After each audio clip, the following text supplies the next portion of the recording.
And welcome everybody to episode 35 of Comic Confidential, the weekly podcast where we bring you the week's comic-related news, views, and reviews.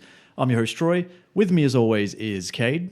Hey, you tricked me. It says episode 34. I know, but it's 35, you guys. You had me bloody going. For those of you playing at home, it's 35. There'll be a test later. Keep track. Also with us is Amy. Yay, I am here. She is here. She's going to be our upcoming co-host, upgraded from third wheel Upgraded from sometimes saying some funny things to always saying some funny things. Yeah. Because I am stepping away after this episode for 4 weeks. Well, so you think it's 4 weeks, but you've actually handed in your resignation. I am now out of a job. But it's going to lock you out when you get back. Just change the keys. Yes. Actually, you're out of this non-paying job. Yeah, damn it. The pay was so good. It was so good. Hey, the energy drinks are good. Yeah, they are so good. The benefits. Yeah, so what's been happening, you guys? It's motherfucking Luke Cage week. Like, not that that's a week, but Luke Cage came out today. Yeah, it's Luke Cage Day, motherfuckers. Luke Cage everything. Yeah, it's as we speak, there are people that are actually getting to watch it, which is great for them. And I hate them Yes. so much. Your husband is being the biggest he's jerk. a fuck. He is a fuck. If you're out there, husband of Amy, you're a fuck, I apparently. already told him. Yeah, so it is Luke Cage Day. That drops today. By the time this goes to air, we'll call it, on Sunday. We'll be about 8 episodes deep. I'll be And 13 eating Doritos episodes like deep. there's no tomorrow. And Mountain Dew. Yep. There'll be Dorito dust everywhere. Everywhere. My fingers will be tinged so damn orange. Today is also another special day in the podcasting world, in the sense that it is International Podcasting Day, or Yeah. Podcast Day. That's pretty cool. Yeah, that is cool. I have no idea sort of how it came about, similar to how I have no idea how Batman Day came about. It's you. You're creating all these I'm just things. making these Yeah. things up, I think. I just write them in the notes and Today, away we go. Today, 30th of September, is also International Comic Confidential Day. Yeah, did you know that? Yeah. That's a thing. That I is a was thing. like, what? Is it It's really? also International Coffee Day. Is it really? Yes. I Because had I've had about fucking 18 shots of coffee. Yeah. We can tell. I've had some, if anyone cares to ask. Not No. really. Okay, that's You're great. leaving us. So anyway, let's probably just go to some news then, shall we? Sounds like a bloody good idea. Fantastic. I'll kick it off, shall I? Shall I? Yeah, Yes, go for yeah. it. Excellent. It is your last day. It is. You may do whatever you like, sir. I'm out. Okay, see See you ya. later. Oh, thank fuck. I'm having an early night. So, Deathstroke. Now, Stephen Amell teased the fact that Deathstroke may be reappearing in episode 100 of Arrow, Yes. which is pretty cool. Where I think at this point we're only assuming that it's the Slade Wilson from earlier. Cannot remember. Manu Bennett is the name of the actor. I think that's the first time ever in my life I've got an actor's name right. Yes. Without First actually, go. yeah. So Manu Bennett's Slade Wilson / Deathstroke from season 2, I want to say. yeah, I think it's two. Who was actually one of the cooler parts of the earlier run when of Arrow. Yeah, when Arrow was actually decent. All Yeah. the time decent, and Yeah. not just sometimes. So I think it's cool that they're going to bring him back. I hope they bring him back in a bigger kind of scale, but I doubt that they will, considering the fact that we're obviously going to get Deathstroke, in the potentially Justice League movie, Yeah. which we'll talk about soon, and the Batman solo movie. So not likely. But what do you guys think? Cool? Yeah, it's cool. I think he's just going to be a flashback. And I Yeah. don't even think they're going to use the actual actor who played him. Manu I don't Bennett. think. Yeah, I don't think they're even going to take his mask off. It'll just be like throwing back to a fight or something Yeah, that they yeah. had, or it'll be a way to piece in some part of this bigger story. Yeah, exactly. Just something small, but it's still going to be pretty cool. Yeah. Well, I guess on flashbacks then, there is also reports that Moira Queen is going to be making a comeback for this episode as well. Oh yay! Yay, my favorite character. She's the best. She is totally the best. But she is one of the only characters, one of only 2 characters, 3 technically, actually. Yeah. One of 3 Technically, actually. one of 3 characters that is actually stayed dead. So you would assume that she would only be coming back as a flashback as well. Yes. Surely. The other 2, of course, being his dad, Robert, and Tommy, who I am convinced is coming back this season. Yes, I'm convinced too, because you see there's a lot of images that Stephen Amell is bringing out where like this person is coloured in. Yeah. Like it's like just real amateur-y coloured in. Paint? Yeah, like paint. Yeah. So 99.9% chance that he's coming back. You heard it here first.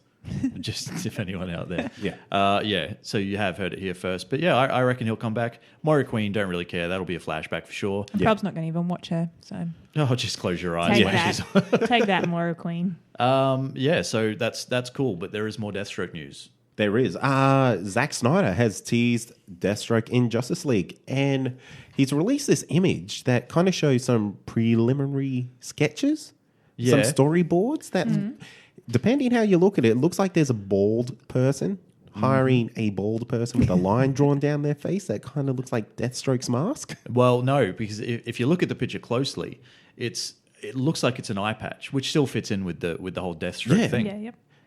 But if you've seen the image, man, this for me is about as staged as you can get. Oh, yeah. The guy is wearing, he is actually holding like a what do you call those pens that you draw on? Like stylus? A stylus, yeah.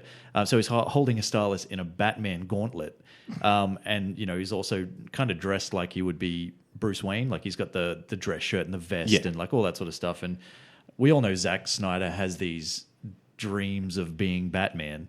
But I just really think that this is just completely staged. Oh, yeah, of course. It's kind of like that photo that he did with Jason Momoa. Yeah. Just in the props room where everything was conveniently placed. Yeah, just happened to have the Flash suit and just happened to have the Bat suit and all that sort of stuff, yeah.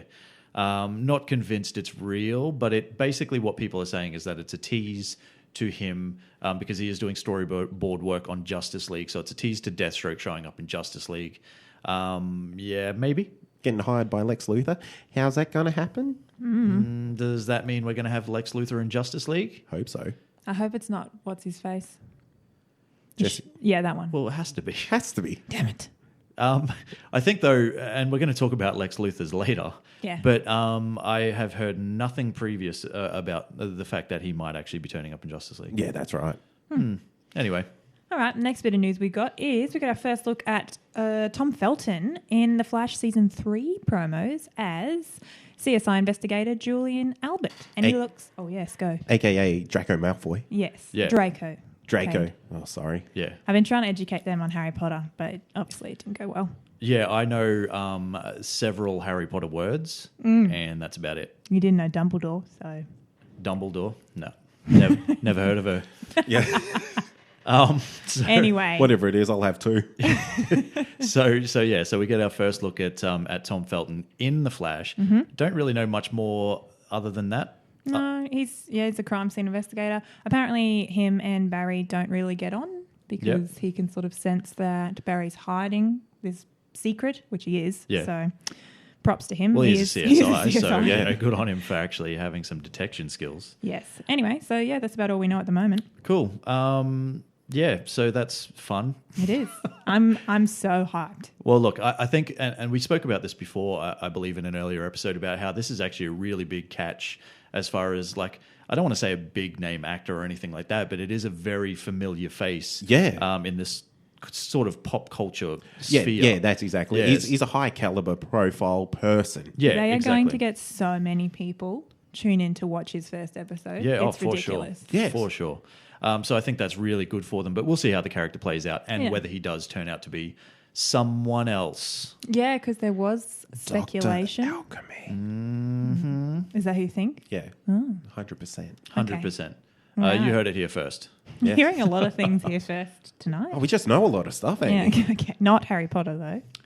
You know what else we know? What? But The next bit of news, Yes, we do. which is the fact that the CW app, which we spoke about, I believe, last week, has been officially released, but there is a catch, and it seems like it is not available, or the streaming service that it provides is not available outside of America,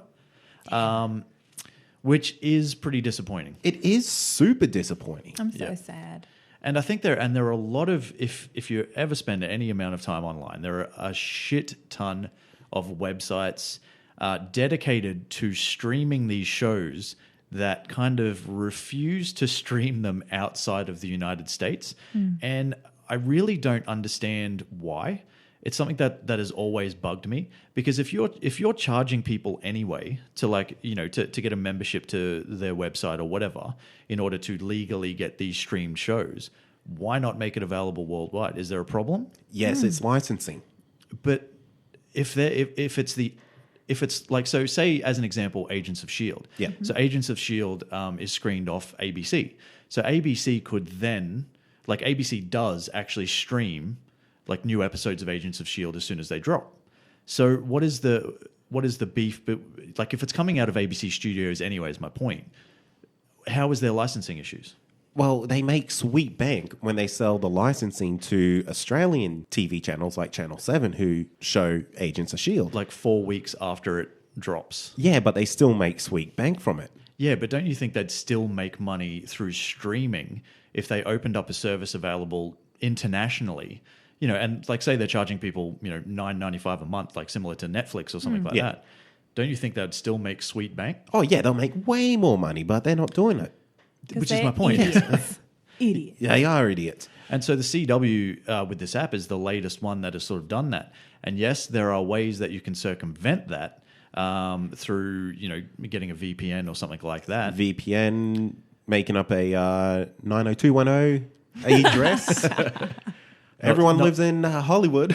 Not speaking from experience or anything. No, not at all. Not at all. But yeah, you know, that is one of the ways around it. And it is still technically legal. Yes. It's just a pain in the ass. It is a pain in the butt. It's a massive pain in the ass. Seriously. But I think it's time that, you know, at some point, you know, a lot of these studios or whatever actually need to break down the walls, as it were, and, you know, start releasing the stuff internationally. Yeah, you know, digital content is a worldwide thing. Definitely. Just 100%. Just make it bloody available everywhere, like your ad says. Yeah. You're lying to me. Why are you always That's lying? false advertising. And Yeah. I am offended. Are you? Yes, because I'm really, really shitty. Me too, damn it. You are a shitty person, Amy. Thanks. Yeah, but you know, I think they're missing a market, and it's very unfortunate to people outside of Australia, outside of America. Sorry. Yeah, absolutely. Moving on, Suicide Squad has actually scored some pretty big numbers at the box office. It's still going. Yep. It's surpassed a number of movies on the all-time worldwide charts, like Iron Man. and Captain America: The Winter Soldier. Yeah. So I did some research while you guys were busy Snapchatting the world. He used a pen and paper too, I actually guys. used a pen and paper. Just quickly, like, some of the movies that it has actually surpassed are, you've got Iron Man, Iron Man 2, Thor Dark World, Man of Steel, Amazing Spider-Man 2, and, of course, Captain America Civil War. Sorry, not Civil War. Winter Soldier. Winter Soldier. Now, it begs the question, like, does this make it a success based on, you know, when you're kind of trying to balance money to influence slash what's the word I'm looking for? Kind of, you know, the influence it's had on the genre as a whole. Because when you look at movies like Iron Man, like, that is a pioneer for this whole thing. Like, this, you know, really sort of kickstarted Marvel as it That were. whole extended universe. Yeah, exactly. Yeah. So where then do you think it sits as a success? I think really what makes a movie a success is how much it rakes in. Yeah. Yeah, is So, you know, it that guarantees it a sequel. always guarantees it Yeah. a sequel. I don't think it's critic success No. at all, because I'm never going to not see a movie because someone told me not to. Fuck I'm a gonna critic. go, fuck a critic. I'm going to see it more so because they don't want me to see it because I'm a rebel. Yeah, okay. I think what a movie will make in its, you know, budget return is what makes it a success. Yeah. So I guess the point I'm trying to make, though, is the news story that has come out essentially is that, you know, Suicide Squad has surpassed Iron Man is the big one. Yeah. So that's the news story that's floating around, and they're kind of using that for some reason as a comparison. And I think personally that's, you know, you're kind of comparing apples and oranges. Yeah, it's a bit skewed, I guess, in the case that if Iron Man hadn't come into being, Suicide Squad probably wouldn't have been as popular as it is, Exactly. or as successful as it is today. Yeah. Oh, So- we're creating a paradox here. So to me, financial success, while great for a movie and will garner a sequel, doesn't really mean as much as what I believe like influence on a genre would do. Yes. Yeah. So for me, regardless of whether it surpassed a lot of these movies, Iron Man essentially, especially Iron Man, I guess, is way more influential. Yeah. Yeah, I I agree. agree. Oh, well, that's nice. We all That agree. is nice. All right, next bit of news. We got us some Batman news because we always got to talk about Batman Every week. every goddamn week. Why'd you sound so disappointed? Well, I didn't. Yeah, no, I didn't mean to. You that's love just how it Batman, came. Yeah, like I the know, most. but that's just how it came out. Anyway, so we got some news that Christian Bale's Batsuit has sold for $250,000. 250 sweet ones. To put it into perspective, the Batpod sold for $400,000. Yeah. So for that extra cash, you got a whole fucking Batpod. Yep, fully functioning, I'm sure. Yeah. Totally. Like All the someone now gadgets. is like flying around the UK. all the things were in it. Because this is coming out of the prop store in the UK, which is it's basically a place that sells movie memorabilia. Mm-hmm. And so this is the genuine Christian Bale Batsuit. And 250K, man, that is a lot of bank. That's way too much, man. I didn't rate that suit at all. Well, yeah, because I believe it was the suit from The Dark Knight. Yes. Yeah. So, and that was the least of my favorite suits. Yeah, the one that looked like it was a bloody action figure. Yeah, it was weird. I really hated how they did the cowl. And I love that movie, don't get me wrong. But the two things I hated, Christian Bale's voice and The suit. And the suit. Yeah. The cowl itself, though. The way it kind of really sort of disconnected from the shoulders. Yeah. And had that, It just looked weird. Yeah, for spelunking. Yeah. I love that word. Yeah. So that's a lot of someone's got it anyway. So good on them. Yeah, someone's going to be walking around with some like really kick-ass cosplay going on though. You know, someone is actually going to do that. You know, whoever has bought this has actually probably, you know, when you look at how, so Christian Bale is about 6 foot. Yeah. And he was about mid 80 kilos to 90 kilos, about 190 pounds for our American listeners. So that's a fairly like well-built dude. So you'd have to be a certain type is my point to that's actually right. fix it. My husband could wear it. Yeah. Maybe he bought it. I hope he fucking bought it. You got 250K just lying around to buy a batsuit. Definitely not. Mortgage the house. He's just mortgaged your house, sold your dogs. No. And now you've got a batsuit though. So that's cool. Awesome. Could you imagine like he will walk around like a Comic-Con or something and someone's going to say, oh, that suit's shit. Oh, you can guarantee it. Yeah. You guarantee it. And then I go home and cry. It'd be you and me. Yeah. Because we hate that That Because fucking we cow. see suit. that suit. It's like, no, like the cosplay itself's okay, but your suit is just stupid, man. Yeah. Why'd you, of all the friggin' bat suits you could have picked? You know that's the this one is you picked. authentic, don't you? No one cares. It's got Smell Christian this. Bale It's sweat Christian in it. Bale Yeah. sweat. Yeah. Anyway. Anyway. Hey, that's it. Yay. That is it for the news.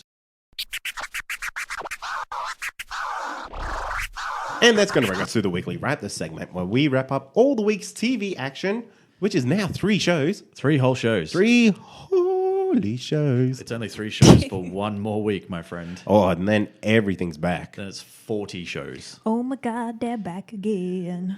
Oh my God.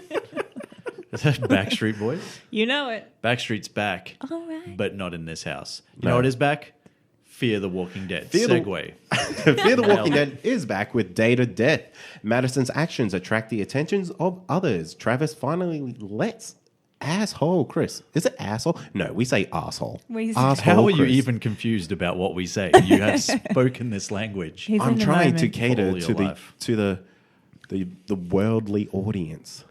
Okay. Yeah. That's fair. Anyway. Arsehole, though. Yeah. So Travis finally lets asshole Chris go, and we get our first Nick free episode.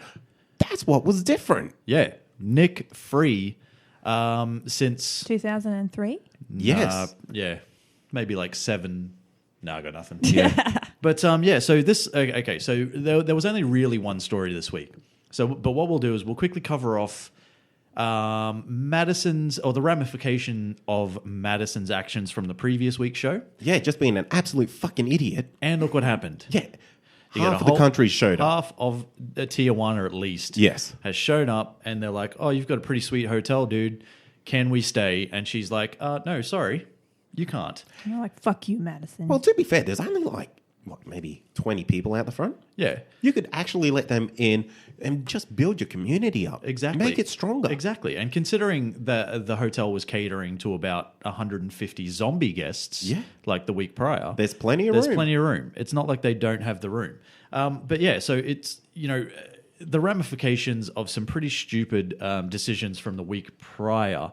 Also, one thing that I did pick up from this whole thing is the fact that, and I don't know if you picked this up, but it's the fact that Madison and Alicia both speak Spanish fluently. Yes. Right? Whereas Nick is, still struggling to learn a word or two. So do you find that weird? Well, Nick did say Alicia could speak it already because she learnt that in high school. Did he reference that? Yes, he did. But Madison, I did not know. Although, and I had a conversation on Twitter with one of our listeners, Peter, who basically he put a pretty good point forward, I guess, in the sense that Madison is a school teacher and they are in that California district, so it is likely that she would have to learn how to speak Spanish as well to cater for the Spanish students. Yeah, or at least have a very good understanding of it. And then when you look at Travis himself and Chris being Latino and his mother as well, there's a very good chance that Travis would also know how to speak it and probably could bring that in. And Nick just being never around. Yeah, just always off being high somewhere. Yeah. So anyway. Myth busted. There you go. That's why. So anyway, there is only one story this week. So let's talk about that. And that's basically a Travis and how he lost his kid, Chris. Anyone complaining? Negative. Nope. No.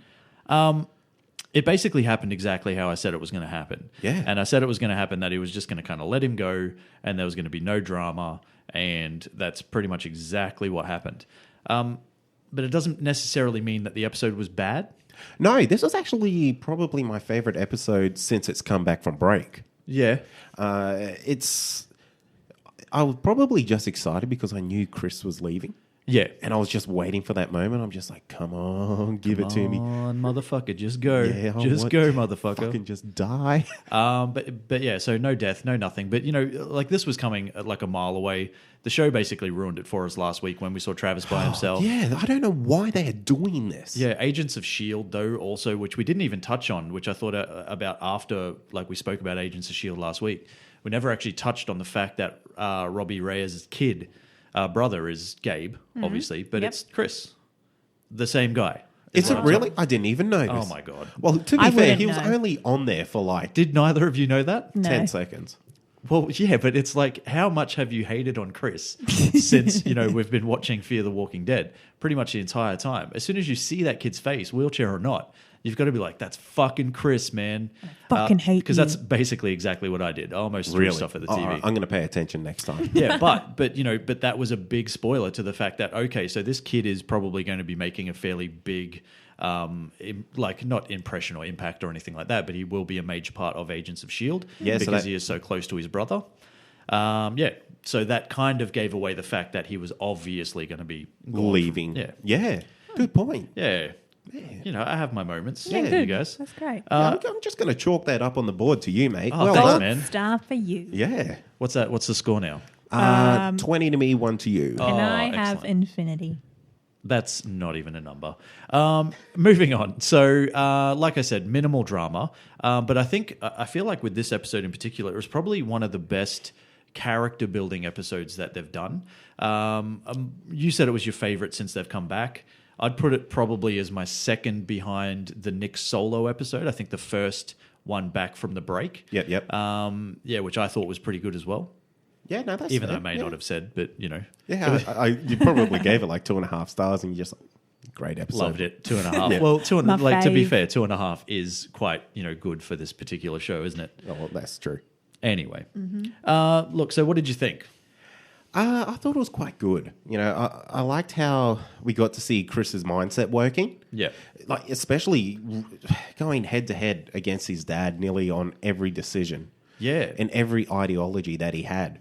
He almost thinks his dad is foolish and stupid and that Chris is ready for the new world while his dad isn't. Yeah. Like his dad just does not have the ability to adapt. Yeah. And apparently being a stone cold-blooded arsehole killer is the way that you adapt to this new world. And Travis is obviously not ready to go down that route just yet. And to be fair, you don't have to do that. We've actually seen it in other TV shows. Oh, well, the other TV show, The Walking Dead. Yeah. You don't have to go around killing every person that you see to get ahead. Yeah.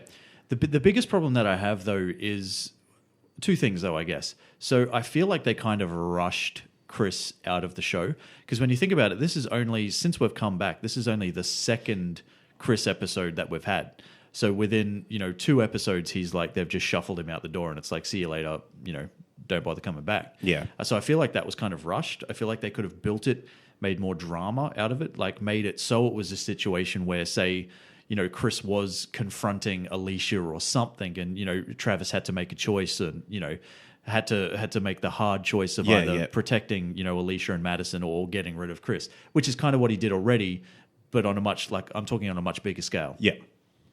And they didn't do that. They just kind of like rushed it, and he's just off joining these bros that he just met. Yeah. But anyway, the other thing that I'm not 100% sure of, and I'm jumping a little bit to the end. When we saw the said bros. Oh, yeah, and they rocked up at the hotel, at the gates. Yeah, so are they without Chris or with Chris? Have they already, dropped him, dumped him? Because I don't think the kid's going to be back. So is this going to be another scenario where we're going to see, another side story?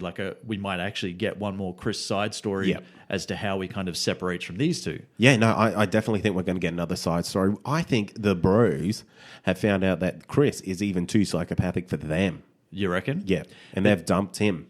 But see, I feel like they're kind of trying to play these guys as the main or the upcoming main antagonists. Oh, right. So these are the guys that are going to come to this hotel, and they're effectively just going to try to fuck shit up, because they were quite willing to just kill their own friend and all that sort of stuff. They obviously stone cold killers, don't give a fuck about anyone, and that's fine.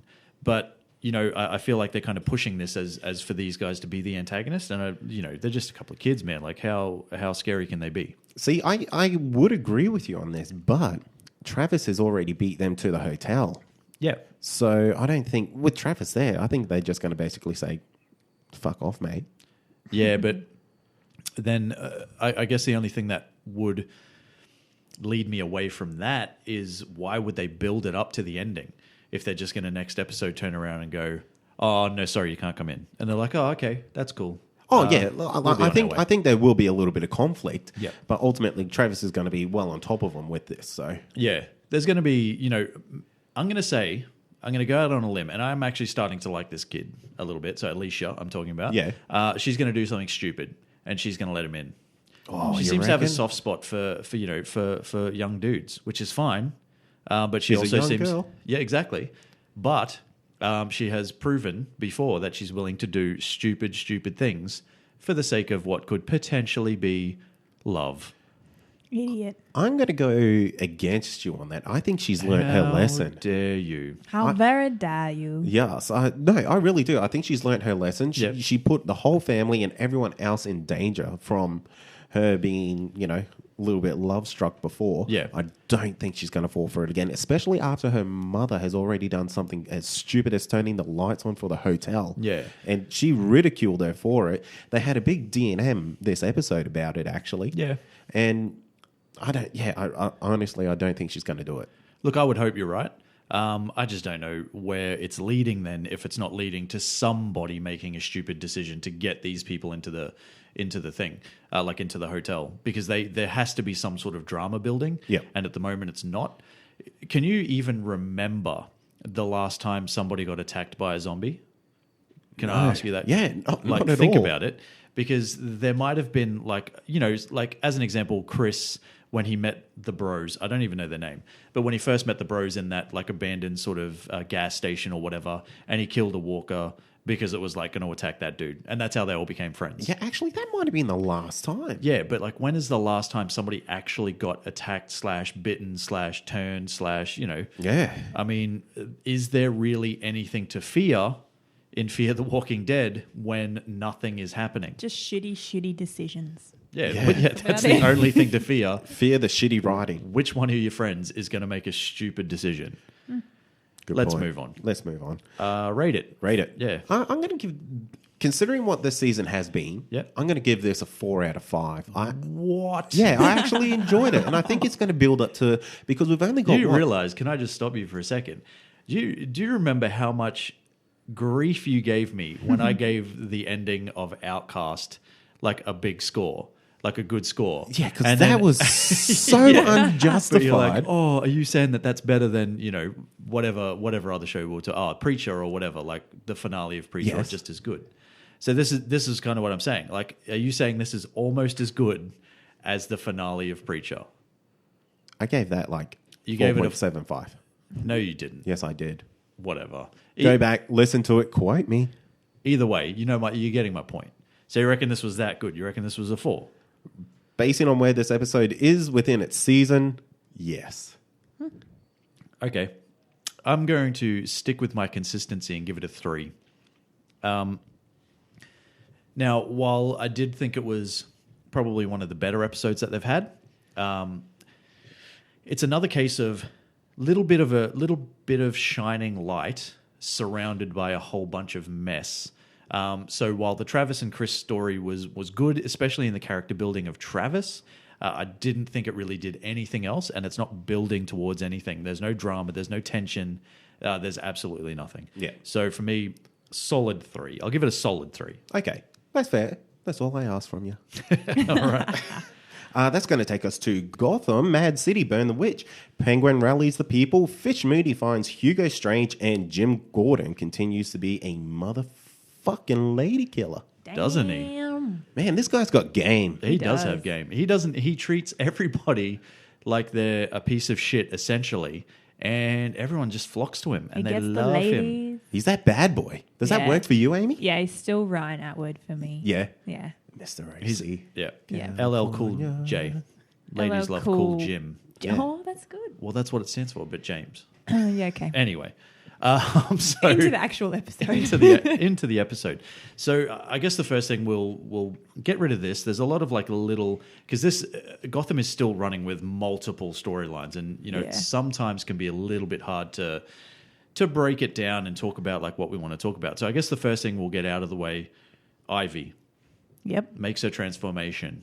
What do you think? Yeah. What?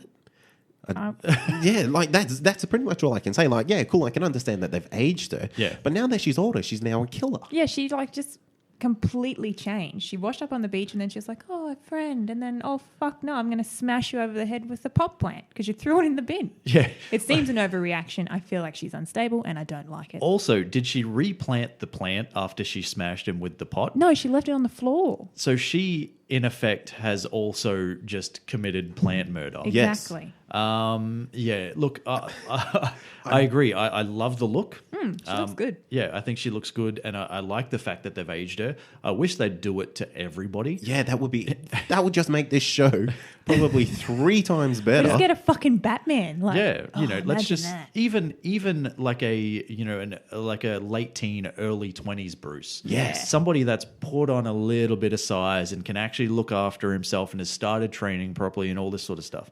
But we've spoken about that before.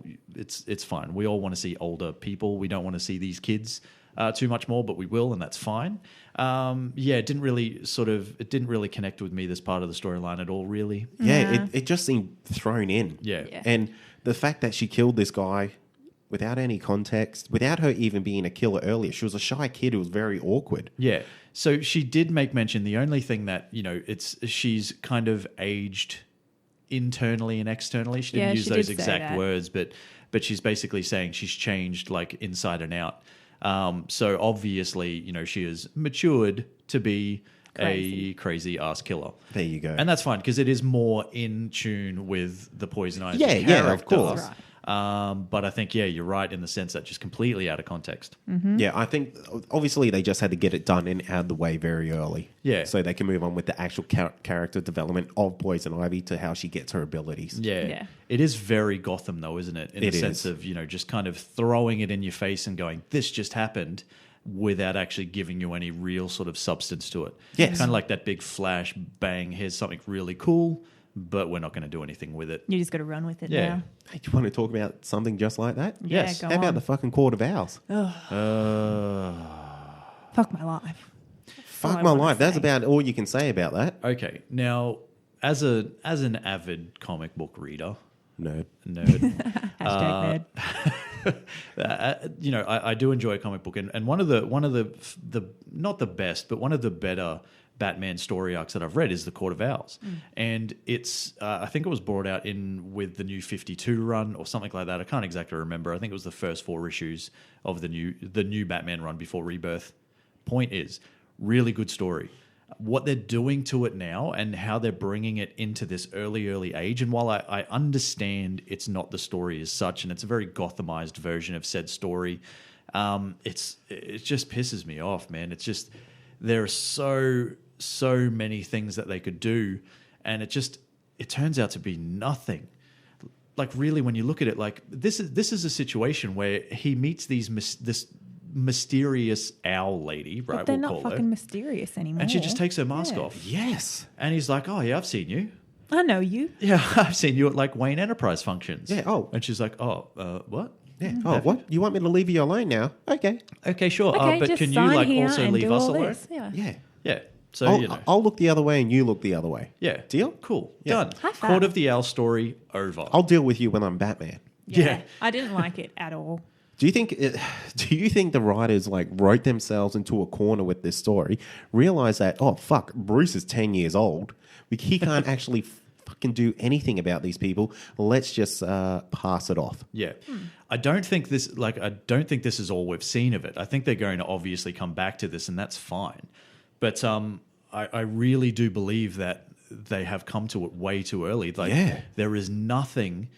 Like, while Bruce Wayne, even as a child, was probably somewhat special, I don't think there is any way they can really make it satisfying to anybody to have this 12-year-old kid take on the almighty Court of the Owls. It makes no sense whatsoever. And I think you're right. I think they're basically kind of starting to realize that, like, what are we actually going to do with this? Yeah. And that's what it felt like. There was just like, they were fluffing around in this scene. I'm like, fuck, just get this off the screen. I don't even want to watch this anymore because I'm so frustrated with this. Yeah, it felt really awkward in that boardroom. Yeah. Yeah, and I think the character that I'm assuming they're using as Talon, that's another thing that is heavily wasted. I think the whole thing is just shit. I can't. There's no other word for it. It's just shit. I agree. It is just shit. All right, but let's talk about the main story. Okay. Right? And the main story obviously revolves around the obligatory Jim Gordon and Valerie Vale team up that we all knew was coming, and it's essentially everybody is out to find Fish Mooney. Fuck her. Yeah, fuck Fish Mooney. But, I'm pretty over this Jim and Valerie storyline already. Really? It's rehashed the same story twice Yeah, I already in guess. 2 episodes. How so? In terms of cat chase mouse, Yes. chase mouse. Yeah. Yeah, but I mean, it's kind of like all they're doing is they're playing off the fact that he tricked her last episode, so she's tricking him this episode. I kind of liked it. Did you? Yeah, I think when they threw it in, it might have been because I was pissed off about the other aspects. I was like, oh, this is a bit refreshing. Yeah, no, okay, But- that's fair enough. I actually enjoy the chemistry that those two have. Probably more chemistry than he has with anybody else other than, say, Harvey. Yeah. Especially his old girlfriend, Lee, Yeah. who we'll get to eventually. Yes. Cue collective groans. But I think this is another sort of situation where there were some cool things that happened, but it was all very, very convenient. So when you're talking about the sense of how everybody actually finds Fish Mooney about as easy as you can find someone, like that without having almost Twice. any Twice. Twice. They found her twice. Both times with nearly half the police force with them. Yep. Yep. Gets away both times. Yep. This is fucking way too comic booky. Okay, this is ludicrous. I'm complaining that a comic book show is too comic booky. Yeah. I get it though. Yeah, I just want this fucking character gone. Just delete her from the Do fucking you know show. though, there was one scene, I hate a lot of things about her. There was one scene that I really thought drew me in for her, which was the scene when she was talking to Hugo Strange in the container. Yeah. And she was getting sort of very emotional about the fact that, like, you created me, you have to save me. Yeah, So I think yeah. I was like, oh, yeah. And then okay. she had a very similar conversation with Penguin later. Yes. Yeah. I But think it doesn't redeem her. Let's just make that clear. can I just say, I'm going to throw this out there right now. I fucking hate her accent. Man. Oh, yeah. Like, I feel like it's not an accent. She just jumps around between It's kind of like, things. because it sometimes gets more like bad guy posh than, other times. Yes. So sometimes maybe it's when she's like really like, I don't know, angry or irate or something. She really sort of puts on the posh voice accent. Maybe it's just because, the character itself is just shit. Yeah. And we just don't care. But yeah, like, man, the accent fucking pisses me off. Something Anyway. crazy. But I guess kind of the point I was trying to make earlier, though, in the sense of there was some good stuff. Like there were some good bits that happened. And I think one of the cool things is like the initial, so when Harvey Bullock finds Fish Mooney the first time, and they kind of have this little like metahumans, if that's what you want to call them. I don't know if that would be the term for them technically, because they're more monsters, more creations like Frankenstein's monsters, like mutations sort of thing. So it's them versus the cops. And I think it's just cool the way they've done some of these monsters. Like some of them have pretty cool powers and they look pretty good on the TV. So I think like you have to applaud them for that. Yeah, absolutely. I'm a sucker for speedster characters. Me too. I was just going to say that. Yeah. So, but is that because is that one that crack whore looking one? Yeah, very much so. Dead set looks like a junkie. Is she a speedster though? Because it kind of like seems like she floats. Yeah, she sort of through jumps. like the fabric of time. We'll say, I don't know. Maybe that's just a really cheap way of doing the effect. It's Maybe. just stop motion. Yeah. And I don't really know what the other lady was. She was just huge. Yeah. The one who looked like the face Sub-Zero? mask. Yeah. The dominatrix one. Yeah, that's the one. All the leather, all that stuff. So going on. I don't actually know if she ever did anything in the shot a entire gun. time. Yeah, that's true. That's She right. did shoot a gun. Sacrificed herself to a beating. And then, did. while we're on the topic, they just burnt. Okay, maybe I'm getting ahead of myself here because we haven't even talked about Penguin and his mob. And all that kind of We'll stuff. get there. That's No, fine. let's just throw it all in now. Okay. Just keep up, folks. Yeah. Shit is about We're to jumping all get over the place random. because that's what the show does. We're just keeping it Yeah. true.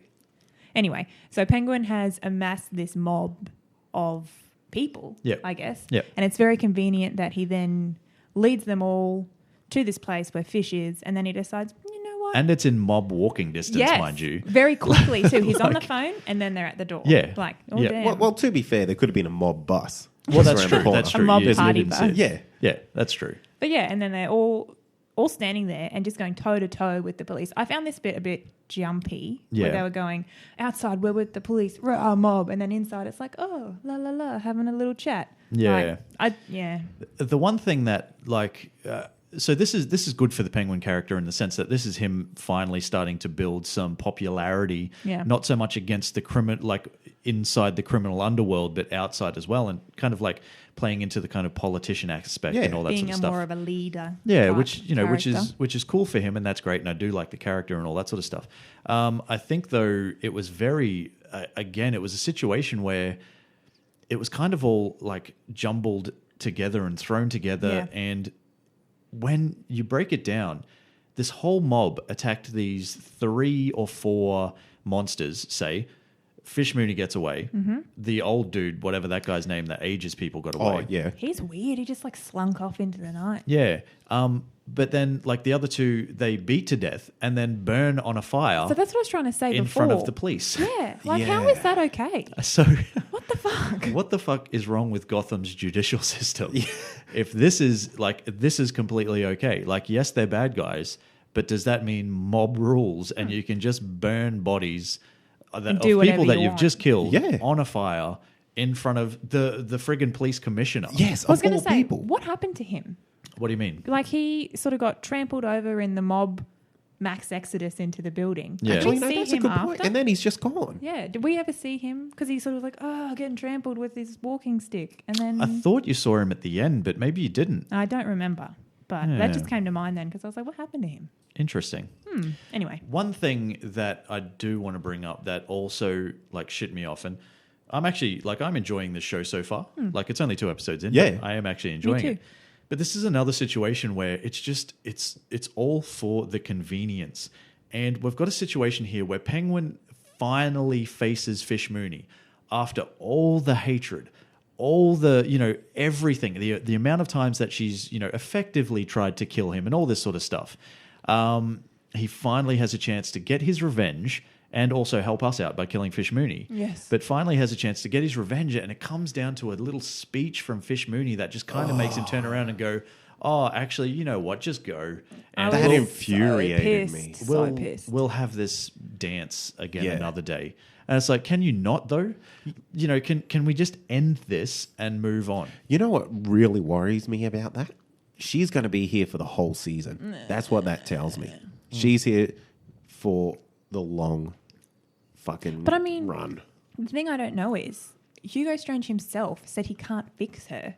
So what's going to happen? Well, her little monologue that she said is that she referenced that when she used to do protection for people, that people couldn't pay me to protect them, but you squeeze them and you can you'll get it out of them. She did so say she's that. basically said, You'll figure it out. You'll figure it out, basically. Yeah, right. I do remember that now. But yeah, so now that she has Hugo Strange, it's obvious that she's going to be around for quite some time. Yeah. Again, this is kind of Gotham. This is very Gotham in the sense of I cannot pick where the story is going yet. So we will see what happens, I guess. I guess. The next episode looks pretty good, though, if you've had a look at the promo. No, I haven't. But you know what really disappointed me at the end of this episode? Yes, I was just going to say. Yeah. Arrival of the X. Of course. Well, there were two things that probably disappointed you. Oh, yes. Yeah. So we'll talk about the arrival of the X. Yes. So naturally, Jim Gordon, the lady killer, big bad, big bad dog that he is. Yeah. So him and Valerie Vale, it took them all of 2 episodes to hook up. That in itself is annoying. Just because there is a male lead and a female lead, you do not have to mash them together. It makes no sense in the context of the show. Why not build some tension between them and maybe like a will they, won't they, rather than just jamming it into episode 2. Yep. And then the second thing you do on top of that is you bring in the ultimate cliche. And as soon as they hook up, the X arrives. And she arrives in like there's a fan directly in her face. Yeah. And she's just strutting down Comes the train. through the steam. thing. Oh, Yeah. fuck off. I was just like, off. Yeah, me too. Yeah. But, it's a situation like we saw her in the previous episode and she seemed to be pretty happy with some that's dude. right. And now all of a sudden she's decided maybe that's not the life for her and she's come back and just happens to be incredibly inconvenient timing because Jim's just hooked up. Man, I don't know, man. Like that's, for me, it's about as cliched as you can get with this kind of like romantic love triangle-y type of stuff. Yeah, I was just about to say, I can't wait for another comic book show to have a love triangle. Oh, too right. Very quickly, the other thing that obviously would have pissed you off, because I know, like, I can see it in your face right now. So, Doppelganger Bruce. Snapchat this shit, Amy. Just I'm getting it ready to go. So, Doppelganger Bruce rocks up at the Wayne Manor, and now you finally have face-to-face Bruce and Doppelganger Bruce, who we're going to call Bob. Bruce and Bob. fuck Bob. Yeah. And fuck Bruce.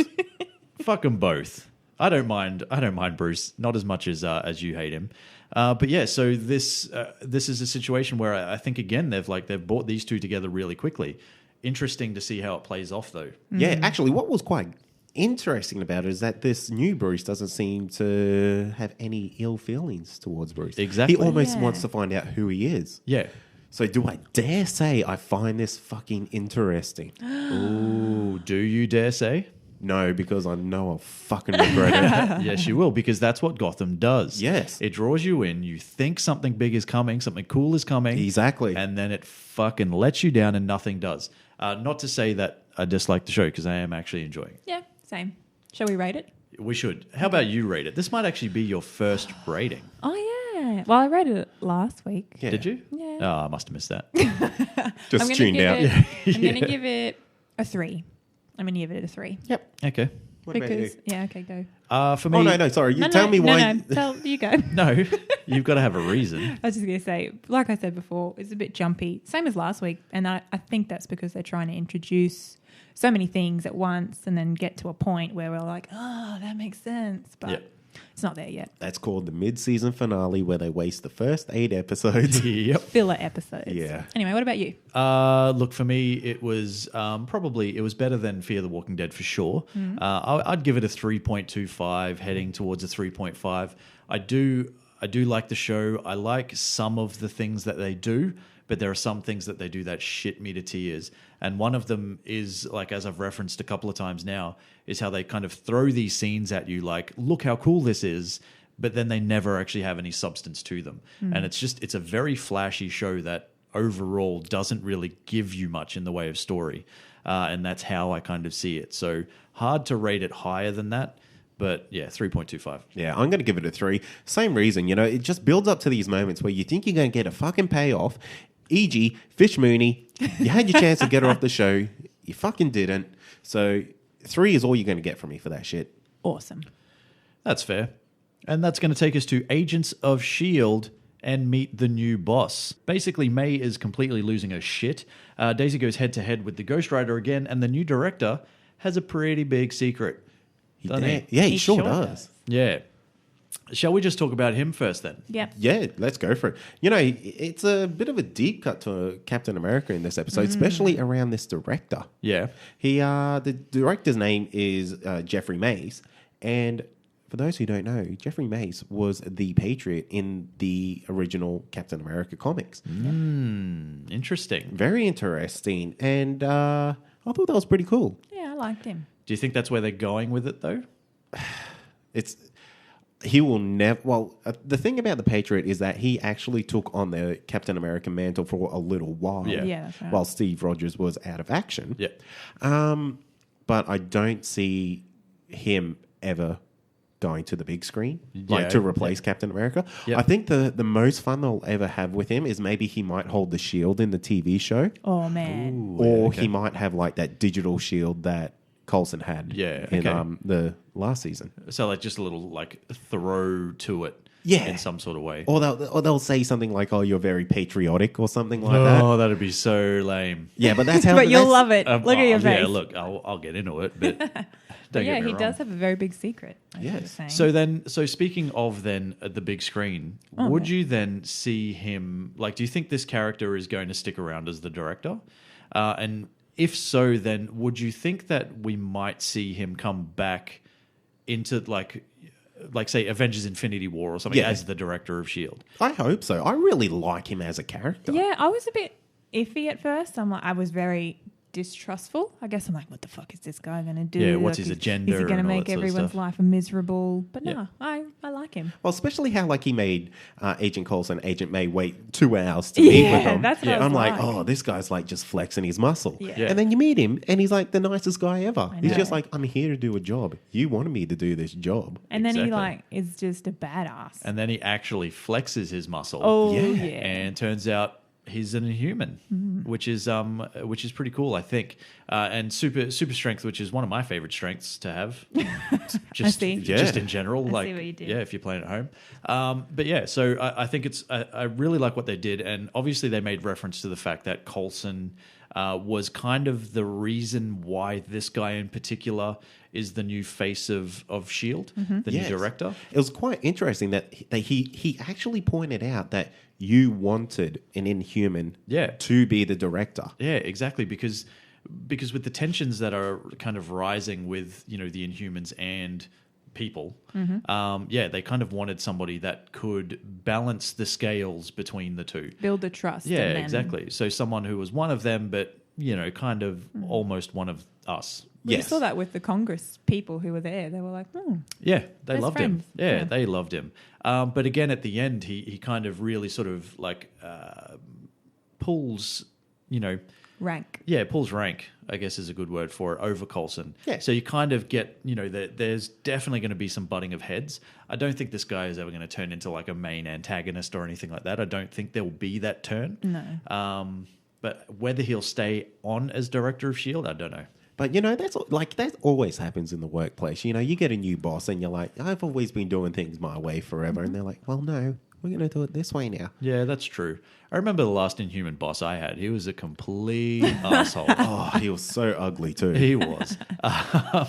Anyway, so that's pretty much it for that particular story. I mean, like, Yeah. there's not really a lot else that happened other than obviously the fact that May is still being affected by this this spirit, as it were. And I guess I'm confused as to where the director is sending her or taking her. Yeah, we'll find out. We will. Next week when S.H.I.E.L.D. returns. Oh, well, segue. Yeah, but Anyway. we're not done yet. No. So, yeah, so I guess then in keeping with the spirit of things, Hey. Hey? yeah. No more. They just come to me, man. Like, what am I going to do? Not say it? Yes?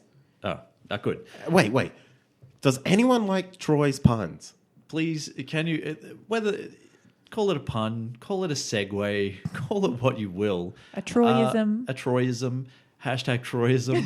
It's, you know, man, I just do it for the people, man. I don't I'm all think the about people the like it. The people are just like, would this guy fucking shut up with these segues? That's it. Pause. I'm Delete. Unsubscribe. Anyway, so what was I talking about? Oh, okay, well, let's talk The about these spirits. ghosts. Let's talk about these ghosts that made an appearance. Mm-hmm. So I guess how it turns out, Fitzsimmons kind of put together that this box that they found is like a containment unit. Mac rolls up, says, oh, hey, here's a ghost on screen, like real live footage. And then we kind of get to meet these spirits, these Things. beings or whatever they are. Lucy and Hugo and Steve, Jack, Fred. I don't know. Cisco. I think you've said more names than actually ghosts there. Well, Yeah, there's that one that can't talk, so I don't know if we ever learned his name. No, they did say it, but I Oh. can't remember what it was. Okay. Anyway, that's beside the topic. point. Off topic. So I guess the biggest thing about this is the fact that one ghost, Lucy, referenced the fact that she was once in possession of a Darkhold, of the Darkhold, I should say. Correct. And So I know a little bit of history about the Darkhold because I like some weird shit. And it's You pretty heard it much first. a grimoire, I guess, this Darkhold book, and it's the counterpart to Doctor Strange's Vishanti. Is that the Yeah. name of his book? Yep. It's the counterpart where Doctor Strange's book is a book of life and light, I guess. This is Book of Sins, Book of Right. Death. yeah, And it's been around since like the time of Atlantis and all that kind of stuff, and it's passed through many different things. You know, inside it is a way to kill vampires and create werewolves and all this kind of shit. So Cool. I actually have no idea what they want it for. Yep. But it's a super powerful book. So if she did have it at one point, yeah. I don't know what they're doing. That's actually quite good because, you know, they always kind of use the TV shows as like little segues into the movies. Yeah. So that is obviously just going hand in hand with Doctor Strange, Strange. which will be coming out in November. Late October here. We get it a week before the States. Right. There you Oh, go. suck on that. Yeah. That's Suck what you on get that, for taking guys. the CW app away from us. Yeah. Call it evens. But yeah, so that's what that book is. Yeah, cool. Well, that's cool, and you're completely right. I think that's how they're going to bring kind of Agents of S.H.I.E.L.D. loosely in line with the Yeah. events of Doctor Strange, because you know they're never going to cross over or No, anything God, like that. no. So how it all comes together, I guess, is the fact that, you know, and we're going to flip back to, well, not back to, we're going to flip to Daisy Ghost. and Robbie here, and the Ghost Rider, Robbie Reyes. Reyes, Not Rays. as it were. Yeah, and that's the problem, like when you only get to read things and you never actually, you know, you kind of just pronounce it how you think it would be said. I thought it was Ray Easy. I thought he was a rapper from the West Coast. Oh, yeah, it could be. Yeah. Oh, nice. I'm just going to call him that from now on. Razy. Okay, Ray Easy. Anyway. So it comes about that, you know, this guy essentially feels like he is the reason as to why all these strange goings on are happening. And it's all going to come to a head, and, you know, like, it'll be really, really interesting to see how they play it and how they play off this supernatural aspect. You know what I thought was quite interesting? Yeah. What? How he knew where this, like, base was. Yeah. Yeah, he seemed very informed. As soon as Daisy dropped any info about this, he was Yeah. like, Yeah. I know what's happening. Yeah. I need to get there. And in my head, I don't know. This seemed like this was a very far away location. Yeah, Yeah. same. Not somewhere in California. Or was it Pasadena? Well, didn't they have to take the Quinjet to get there? An hour at least. Yeah. So, yeah, interesting. But he got there very quick, didn't he? Yes. And then Daisy followed not long after. Actually, that's true too. And she ain't got no She Ghost Rider car. wasn't even in the car. She fell off the top. That's true. What the fuck was It's like she this doing? place must be very local. Yeah. Well, Just yeah. underground, So under. obviously it's actually no, because they did reference that it was in Pasadena. Yeah. So I think the whole thing was together. Like I I think don't they're know all anything in the about same. states of Yeah. America. I've got no idea. It's all in California. okay. Actually, didn't he mention that his uncle worked there? Yeah. Oh yeah, Yeah. maybe. And then he grabbed the photo off the wall. I That's didn't see right. who was in the photo. Maybe his uncle is the guy that's taken the book. Could be. Could be. Actually, his uncle could be the reason that he is the Ghost Rider. now. Oh. Well, I think, yeah, go. well, it really. It's going to come down because you could look at how like the Robbie Reyes character, Ray Easy, Ray Easy, yeah, get it right. yeah, Ray Easy character is like in the comic books. He's technically not even a Ghost Rider, as it were. He's kind of not so much possessed by the spirit of vengeance. He's possessed by like the soul of like a serial killer. Yes. Right. And I think, there's enough similarities and I don't know, some stuff happened. I think he teamed up with Johnny Blaze or something who kind of like initiated him into the Ghost Riders and all this sort of stuff. Doesn't really matter. I guess my point is it really depends on how far into the Robbie Reyes mythos they kind of play for this particular character to see how it goes and what they do. I was going to say, I read somewhere because I did read that he was possessed by a serial killer, but I even read somewhere that it was actually his uncle who was the serial killer and then has possessed him. I don't know if that's true, but maybe that's where they're going with this uncle. We've got a common element around the uncle going on here. Yeah. I think technically, if we want to get technical, Here he I goes. think it's actually the car itself that is possessed by Not the him. spirit of said serial killer. Okay. It's got some like dank horsepower It going on. does. It does. Anyway, I'm sure we'll find out how the we will uncle find out. ties in. But I am really enjoying this whole Ghost Rider storyline. I think there's been pretty good reception. Like it's had a pretty good reception so far Yeah, I think so. from everything I've seen. I think I've only seen one line of hate from our You- Twitter Yeah. about how Ghost Rider looks. Yeah. I like how he looks. I think he looks bloody fantastic. I think, for what they've done with TV, for sure. Yeah, and you know what? To be fair, would you want the actual Ghost Rider from the comics who just wears the white mask? No. No. Hell no. We'd be bitching about that. Yeah, I would be bitching. Yeah, I don't know. Yeah, we'll Haters see. going to hate. Either way, that he is currently my favourite part about Agents of Yeah, S.H.I.E.L.D. So yeah, and that's exactly what they tried to do, isn't it? That's the whole reason why they brought it in. They know that they knew they were going to like capture people's attention and stuff like that by doing it. They've done it in a really good way.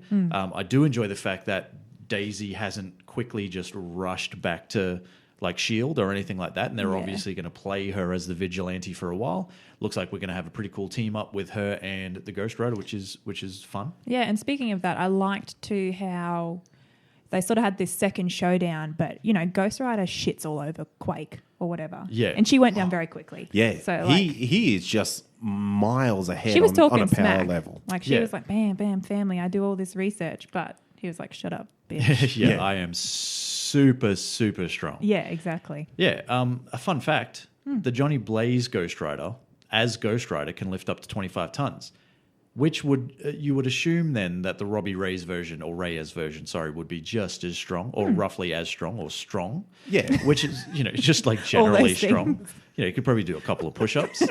On his knees? Yeah. But my point is more that I like the fact that even though she is obviously the heroine of the show, heroine?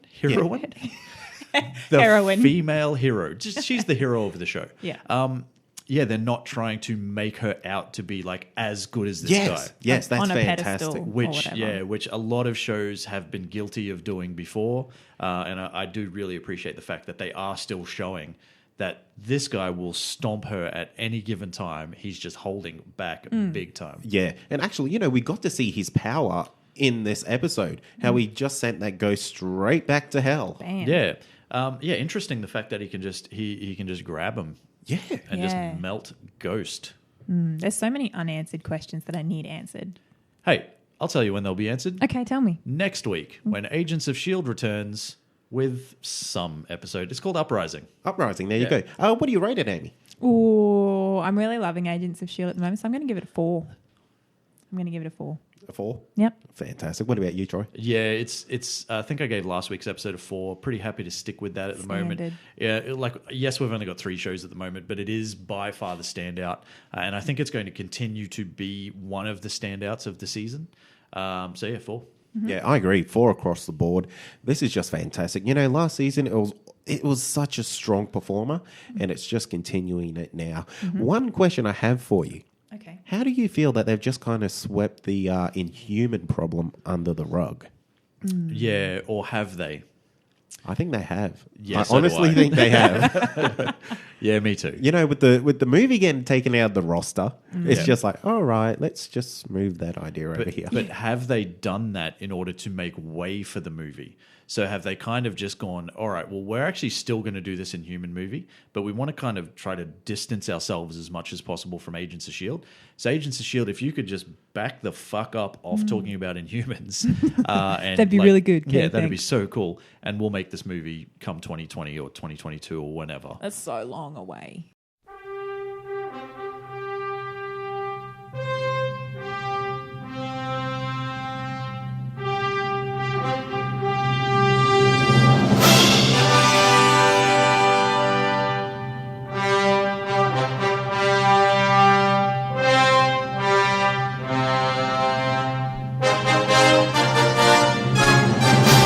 Okay, now, so this week, because we had such a very good reception to our best live-action Batman and best live-action Joker, A very good reception. A very good one. well, we did. We had did. We had a great reception I to was it. trying to, downplay it a little bit. You don't want to, brag. We only had 4 people call us dickheads on the internet. And they were all me. That's actually true. Yeah. Considering when you're talking about something like who is your favorite on-screen Batman, who is your favorite on-screen Joker, and we got very, very minimal hate.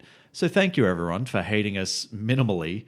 But this week could be different because this week we're going to be talking about the best live-action versions of Superman and Lex Luthor. Now, there are a couple of things I just want to clarify before we go into it. We've kind of picked and chosen the ones that we want to talk about in the sense that there's not going to be any Kirk Allen, who was the original. There's not going to be any George Reeves. There won't be any Dean Cain as an example. Oh, Dean Cain. Oh, Dean Cain. And we all love him. Forever in my heart. Yeah. And it's not anything about those particular characters. It's just that we run these things as a 4 versus 4. So we picked the 4 that we wanted to run with. And what I would think would be the 4 major ones anyway. Yeah, if you ran a poll, these guys would win. More than likely. That's one of them would, sure. So how we're going to do it, we're going to talk about Lex Luthor first, and then we're going to get into a little bit of Superman debate. Then we're going to decide basically who we believe is the best based on who gives the best argument. Yeah. Yeah. Are you doing poetry again? Yeah, you got some of that slam poetry, champ? I've got a little bit. All right. So how about you kick us off? So Lex Luthor, and who did you have? You had... I had Jesse Eisenberg. the best one. Yay, It for is you. the best one. Well, This is gonna be good. tell us how, champ. Well, this is the best Lex because we haven't seen this one in a comic book yet. He is completely unique. Because he's not actually Lex Luthor? Well, no, he is to an extent. Yeah. Okay. He's Lex Jr. And there's nothing wrong with being a junior. Does it mean it's the best we've seen? No. But yes. This is so good. Stop playing the politician and just tell us how he's the best Lex Luthor. Okay. He's the best Lex Luthor because he had a pure hatred for Superman. Yeah. He was so deranged. His hate was so, I guess, pure, so evil for this guy that he would literally do anything he could to stop him, to control him. Yeah. Have we ever seen a Lex like that before? One that isn't silly or comedic? No, I don't think so. Considering there are people that are comparing Jesse Eisenberg's Lex Luthor to probably better suited... Shh. You don't get to talk yet. Please let me know when it's my turn to rebut. Basically, this Lex, he's not here to fuck around. He doesn't want to play silly games. He doesn't want to put Superman into a ruse. Right? Mm-hmm. No. He wants to kill Superman. No single person should have the power that Superman has, and he's willing to do anything to achieve this. And this is why Jesse Eisenberg is the best on-screen Lex Luthor we have ever seen. You guys need to see the passion on this man's face. You really do. As he says this. It's I feel like quite scary. you believe yourself, but I know that you don't. No, but I do. This is the best Lex. Okay. He's even got the politician Yeah. like this stuff. He's Like, slamming the gavel. I believe that this is the best Lex that you will receive in this election year. okay.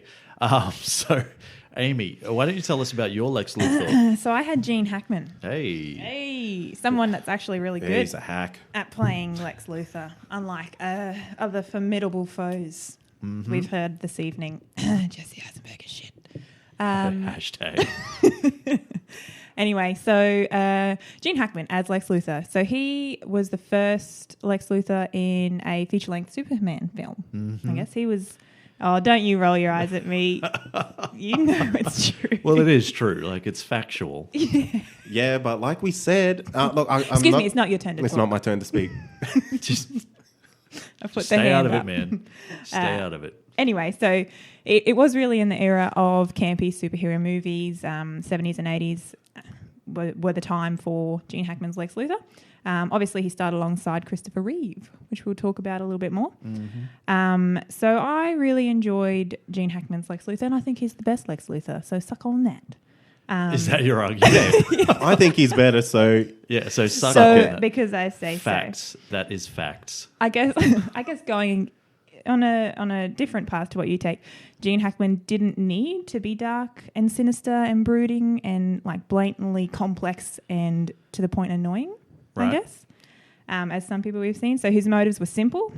His tactics not so much, but that was where his genius always came in. And Hackman nailed all of that. Why are you giving me that face? Are you trying to put me off? My God. I don't have to put you off. You're putting yourself Yeah. off. Shut up, you.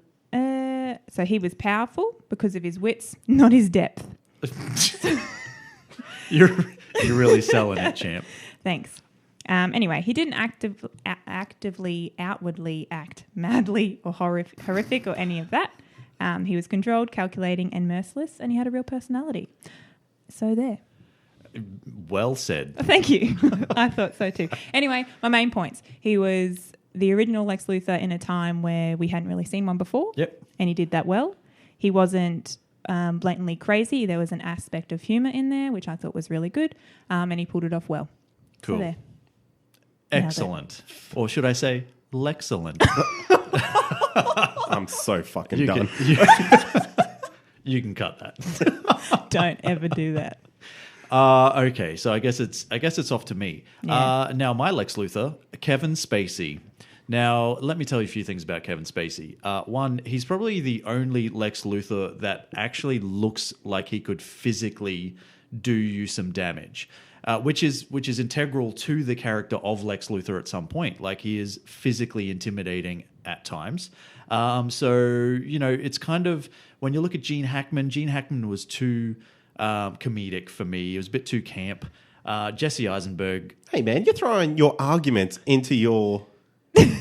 Yeah. That's bullshit. That's fine. Keep going. I completely agree. This is how... This is how you debate, my friend. So Gene I Hackman... see how you picked the order. You're Yeah. the closing one. Yeah, so too comedic. Jesse Eisenberg was the Riddler, not Lex Luthor, let's face it. Michael Rosenbaum, who we haven't even spoken about yet, but we will in a second, he had the luxury of having like 8 seasons or something to perfect his character. So 10. No, he left wasn't early. he wasn't in all of them. He left early, came back for the finale. We'll get to that. Yeah. So like while he was very good, sure, he had a lot of time to perfect that. Kevin Spacey had one motherfucking movie, and the movie itself was pretty fucking shit. So basically, with what he did with the material that he was given by Bryan Singer, and which was basically just like a love letter to friggin' to the Superman movies of old.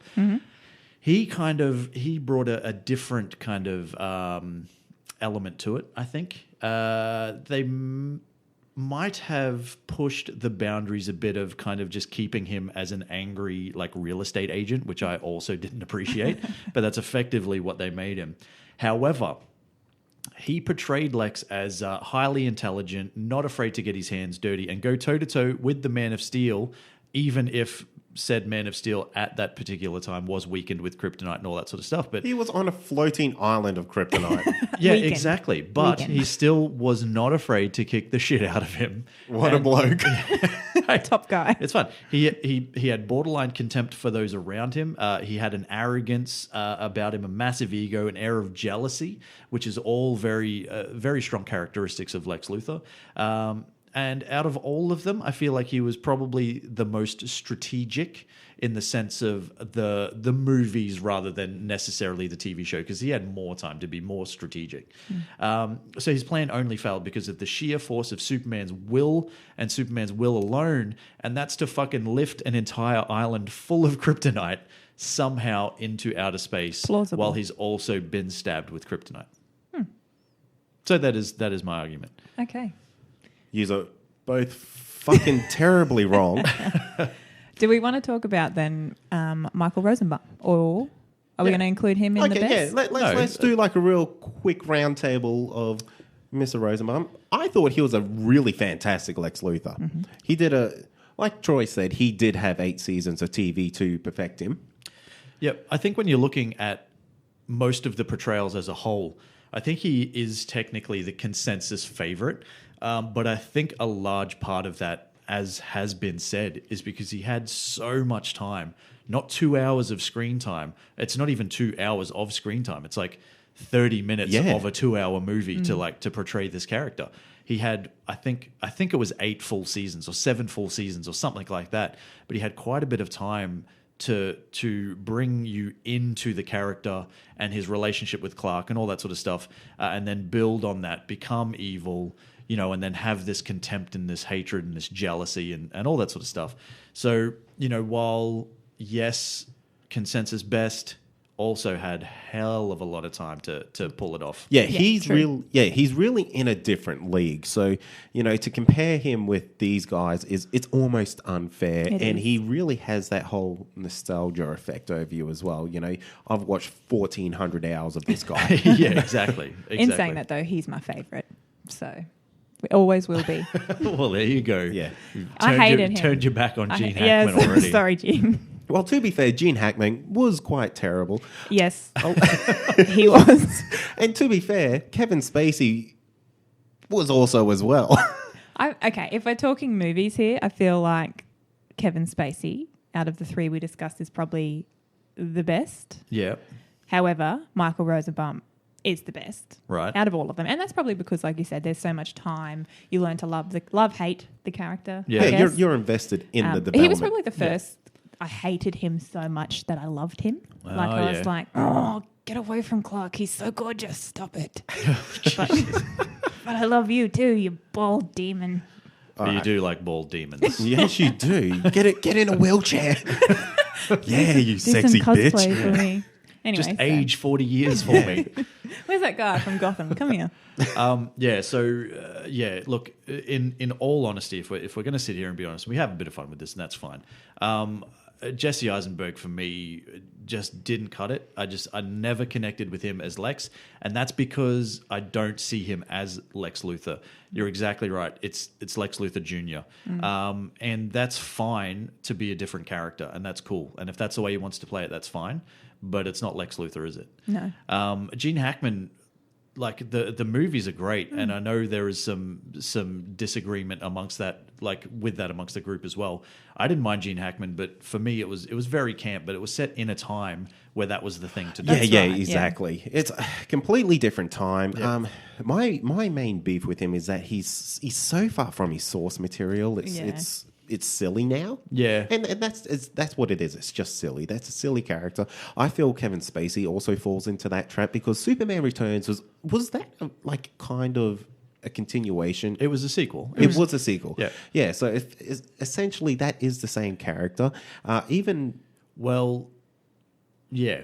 So in the sense, so they've kind of how Bryan Singer portrayed Superman Returns was kind of saying forget Superman 3 and 4. Yes. So let's go from Superman 2 to and this is the next part of that. The biggest problem with that movie, apart from being mind-numbingly boring at times, and I did watch it in the lead up to this, it wasn't a terrible movie overall. No. It's just long. It's like 2.5 hours long. Yeah. And there's a lot of nothing that happens.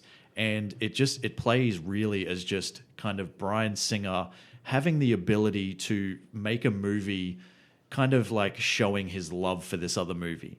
And if we could all do that, I'm sure we'd all do the same thing at some point, but that's kind of how that played off. So the source material really pulled away from Kevin Spacey's performance. But I did like it. I would have liked to have seen more. Not necessarily for him to come back saying Batman vs. Superman is the same character or anything like that, but I didn't mind it. Overall, for me, Michael Rosenbaum. Same. Yeah, same. All right. We can all agree. Finally. Wow. Got there. Yeah, so then... That's going to take us to our Superman. Yeah. And I was given Brandon Routh. Hey. Nice. Yeah. So Now, good luck with that now that we just bagged on that movie. Yeah, but the movie is different from the character. So let me explain. Okay, you know, to this day, that movie does have two of the most memorable scenes of Superman that I have. Okay. One of them is him catching that plane in the baseball field. Man, that was... it was cool as shit. Yeah, I remember. It was so freaking good. I remember when that movie came out and you saw that and you see the ripples of the plane like as he's absorbing all the power from it. Holy shit, man. I was just like, get out of the way, man. This is my shit. Yeah. Now, like I just said that like I watched this movie like in the lead up to doing this. And that scene still, man, like not that it's like years and years and years later, but that scene is still cool, man. It's so good. However, so well done. I won't. Actually, should I? I have to.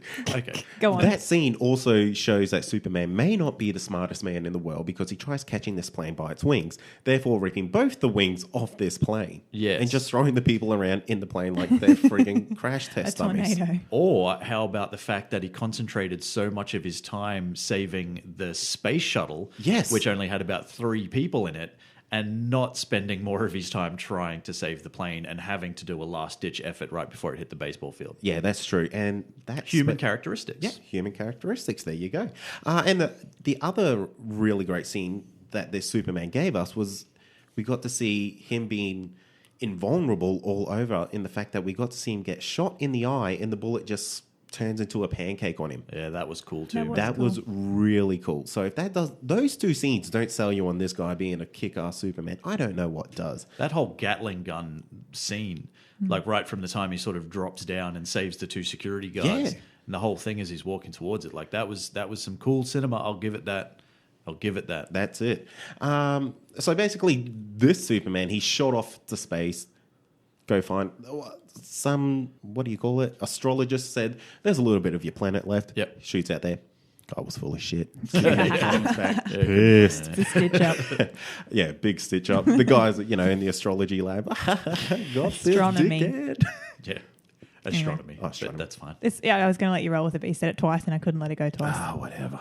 Anyway, he comes back. He's basically come back to a world that doesn't really need Superman. They've kind of moved on from him. So he's trying to find his way around. Like you just said, he is the most human version of Superman that we have seen. He does make mistakes, e.g. almost lets this damn plane crash into the baseball stadium. Yep. He's trying to go find his glory. He's out there shaking babies and kissing hands. Like a politician. Yeah, exactly like you'd expect Superman to do. Yep. And he's not really worried that the world's throwing shade on him. Yep. He's just happy to be back around his people. Yeah. So, this Superman, he is the beacon of hope. Doesn't matter that the world doesn't necessarily need him anymore. Yeah. Or that the world doesn't want him anymore. He's just happy to be around these people and helping them. Right. And he is a badass motherfucker. Like you said, he did lift up essentially half a planet of Krypton into space while having a piece of bloody kryptonite stuck in him. Yep. In him. It was so in him. And if you've really ever seen any other version of Superman, he is basically crippled by looking at kryptonite. Mm-hmm. Tom Welling. I'm looking at you. Hey, you leave him alone. Good arguments, man. Are you finished? Yes, That's everything. But basically, this is the Superman that the internet wants. He's positive. He's here to save the day. He's going to save all the kittens, isn't he? Kittens. Okay, is Amy, that it? who That's have the you end? got? Oh, and he also has his damn super son. Oh, well, that's shit. But anyway. You done now? Yeah, I'm done. Okay. So it's my turn. I had Henry Cavill. Is that how you say his name? It Cavill? is Henry. Yeah, I think you pronounce it. It might be Henri. Henri. Yeah. Well, Henri. In these films, Henri, his character of Superman represents more of a sort of, I want to say old soul, but in a different sense. I don't know if you know where I'm coming from, in the fact that he's a bit... He's seen damaged. some shit. He's seen some shit. Yes, damaged, seen some... Good, thank you. Jaded, yes. Yep. So he's obviously a little bit darker than some of the other portrayals of Superman that we've seen. Yep. I love the shit out of it, right? I always love me a little bit of a bad boy. Mm-hmm. And I feel... Stop putting me off. You need to see him. He's doing all kinds of gestures to put me off. You're not going to get me. So his persona is largely emotionless. I guess there are a little bit and pieces of his personality that he shows us in the sense of a smirk here and there, which I like. It's mysterious. Right. I would like to see a little bit more Clark Kent from him. I guess we see a lot of him as Superman, but not so much his Clark Kent persona. Yep. That's probably the only peeve I have with him. All in all, he plays, like I said, a more damaged Superman, which I feel like that's where the DC universe currently in the films is going. So he's matching in with that more of the Zack Snyder sort of feel. He's fitting in to a damaged world. Yes, that's right. And I feel like Henry Cavill as that character plays it very well because he is mysterious looking. He is baby faced, but he also has a little bit of depth to him. He's got gristle. Yeah, that's right. Gristle. He has been Superman in 2 films, so you've got to see him two times. I didn't feel like there was a lot of variance between the two, which is good in a sense. He's very consistent. Yeah. Consistently. He's consistently shit. Oh, shut up. Though in saying that, when you say he's consistently shit, I guess he's sort of confined to the scripts that he's given in the terms of these movies and where these movies are heading. So he really has to play to that, which is, like we were saying, this damaged Superman. I really enjoy it. I love the Superman movies that Henry is in. Yeah. I just relate to him. I know I love a bit of mystery, like I was saying, and I feel like a lot of people do. So he's not over the top. He's like your bad boy Superman. Yes. That's what you like about him. Yes, that's what I do. And you were saying before that, the human attributes and all that kind of stuff, he hasn't really got them. So he is a little bit robotic, I guess, sometimes, but I kind of dig it. You're going to go crazy when he comes back in his black suit then. I can't Do you think they'll play like AC/DC back in black? Probably. Yeah. Fuck, that would be so awesome. Anyway, so those are my main points. He's mysterious, he's badass, and he's a little bit smirky at times, which really gets me. A little bit smirky. A little bit arrogant. Have you seen all like the things photo? that people have often described Superman as. Okay, bad so boy, if we're going to be smirky. He's not the most true to the Superman character, Yep. but I kind of like it. Cool. I like it. But that's not what we're talking about Exactly. here. All He's right. a good character. which I Correct. like. Yes. I'm not going to disagree with you in the sense that I do actually really like Henry Cavill as Superman. However, Yes. I have the luxury, or should I say the honor, I guess, of having... I see your look already. I see your look of contempt on your face. But remember, you have to wait until I'm finished. Yeah, Kade. So just so you're ready. No but I nipples. have... Hold me back, Amy. So I have Christopher Reeve. I get to talk about Christopher Reeve, and that's really cool. And I think they're... Can I just ask one question? Correct. How many times did you Google how to say his last name? None. I did. Bullshit. I didn't. It's Christopher Reeve. You and I have had this I conversation always thought it was already. Reeves. You text me and you said, Christopher Reeves, and I corrected you straight away. So anyway, have some respect, you guys. So Christopher Reeve, look, there shouldn't really be any doubt in anyone's mind. Henry Cavill is great, sure, but he's not classic Superman. Brandon Routh looked the part, but he only looked the part because his version was like, I said it before in regards to the movie, his version was essentially a love letter to Christopher Reeve's version. So he was essentially mirroring everything that Christopher Reeve did. There was nothing new about Brandon Routh's Superman. Tom Welling, we will talk about soon. For me, never even had a chance to wear the suit, so it's hard to classify him as Superman. I don't know, man. This is the non-comic Superman that all other Superman interpretations will be based on, I feel. Like when you think about it like this movie came out in 1978. So it came out that many years ago, nearly 40 years ago. And we're still discussing this guy as potentially the best ever Superman. And for the most part, like, you know, I know there'll be some disagreement in the room, but he is the consensus best. And I think when you're talking about 40 years later and all the things that we've seen between then, I think that's a really big thing. People of all generations are looking at this guy as the pinnacle Man of Steel. So it's not necessarily the older generation that, you know, sort of saw these movies like when they first came out. It's people like me that saw them like a little bit later on. Even younger generations, again, still look at Christopher Reeve as the best. His Superman, it was warm, funny, charming, but not arrogant. There's a difference. He was wholesome, magnetic, had a strong moral compass. He was the true beacon of hope for Superman. You know, like I think Henry Cavill references it in Man of Steel. He's like, this is a symbol. Like on my planet, it means hope with the S. But then for the rest of the two movies, he, you know, doesn't really show a lot of that. Whereas I think right from the moment you see him, it's you know, you're just sort of drawn to him, which is cool. Exuded strength as much in his character as his physicality. And this is important because I actually did some stat checking. Oh, come on, mate. Here we go. Hey, if you guys want to debate with me, you need to get on my level. I feel like my argument was sound because I said so. Okay. So, oh, yeah, that's cool. Yeah. That's a very good point. Thanks. But let me just, you know, if you're looking at Superman is your classic sort of 6'2", 6'3". So that's like 190 centimeters, 192, something like that. 235 pounds, about 106 kilos.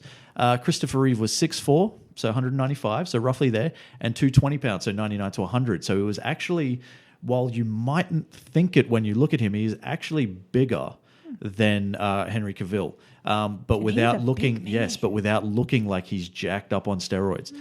So close, probably as close as you can get to the actual physicality of Superman, even though sometimes when you see Superman drawn, he can be like as wide as a house and stuff like that. But ultimately, if you're talking about the stats that the comic creators are running with, Christopher Reeve is the closest. You could argue his performance basically ignited the passion people have for comic movies today, that and Richard Donner's story. So these are one of the first ones that came out. There was 4 movies that ran from the 70s through to the 80s. That kicked off Tim Burton's Batman in the late 80s. So it was really kind of the ones that pushed forward and really, really, really paved the way for effectively the Henry Cavills and the Tom Wellings and the Brandon Rouths and all that of today. Every single one of them have in some point been influenced by that guy. Don't act like you're nodding off. It's because I'm making brilliant points and you can't deal with it. It's just his game. He tries to put you off. Yeah, he's trying to put me off, but it's not going to work. So let me tell you a little story just quickly. So this guy... Go on. This guy had a lot of impact like on me growing up. Like I was really drawn to these movies and stuff. But so much so that after Christopher Reeve died, anytime myself and my mates would get together and would drink, if we'd have shots, we would always toast to Christopher Reeve. Cute. Every single time. Yeah, because it was the best. Okay. And that's my argument. Okay, that's very heartfelt and all, but here's something for you. Yeah. Just because you were one of the first doesn't mean you're the best. Ultimately, I honestly think he was one of the poorer on-screen Supermans. And you've known this for a long time. You know I haven't been a fan of the Christopher Reeve Superman. I just don't think it was very good on-screen adaptation. It did it. Yeah. So why? Why? He never looked the part. He never. You can put having a stare off now. Yeah, you can honestly you put anyone in the suit and say he's Superman, but he never came across with the presence. You know what? He did a really really good Clark Kent. Yeah. But his Superman, I just felt it was piss poor. Right. Okay, that's cool. Many would disagree with you. And that's fine. Everyone's allowed to have an opinion. Doesn't mean it's true. right. And I'm not going to say my opinion's better than anyone else's, except Correct. for yours. I was waiting for that. So before we get into all that, though, and we decide who is the best one, Yes. we obviously have to talk about Tom Welling, because that's the other way we're going to go. The Smallville version of Clark Kent, more the Blur than he was ever Superman. Yes, I was going to say. Well, he never wore the suit. Didn't he? he wear Brandon Routh's suit? I think it was mirrored There were off so that, many episodes, I don't fucking remember. but it only ever happened in the last episode of the last season. And you could only see it at a distance. You couldn't see anything up close. I don't even think you got to see the S, did you? Don't know. no, I don't remember. Not a complete S, I don't think, No. anyway. I think initially you got to see him flying past a building And a and plane. then a plane you And saw that like was- the reflection of, and then you saw him sort of up in the sky, and that was Yeah. kind of it. Which is why I can never classify Tom Welling, regardless of how much time he had to play the character, I can never classify him as the best on-screen Superman, because he never really had a chance to be on-screen Superman. But he is the best Clark Kent. Yes. Again, because he's had so much time to build that character and to build like a fan base and all that sort of stuff, and you get the backstory and all that. Mm-hmm. I'll give it that. Best Clark Kent, that's fine. But we're talking about best Superman, That's and right. it's not him. I just want to put it out there. You think that I love Professor X? My love for Tom Welling as Clark Kent is more so. Ooh. Oh, damn. Oh, yeah. Look out, Charles I love Xavier. that. This is a new kid on the block. Move on over. But yeah, I love Tom Welling in Smallville. I was like addicted to that show. I needed to watch it every week. Had to watch it. Good news, Amy. We're actually going to be doing a Smallville podcast soon. Hey.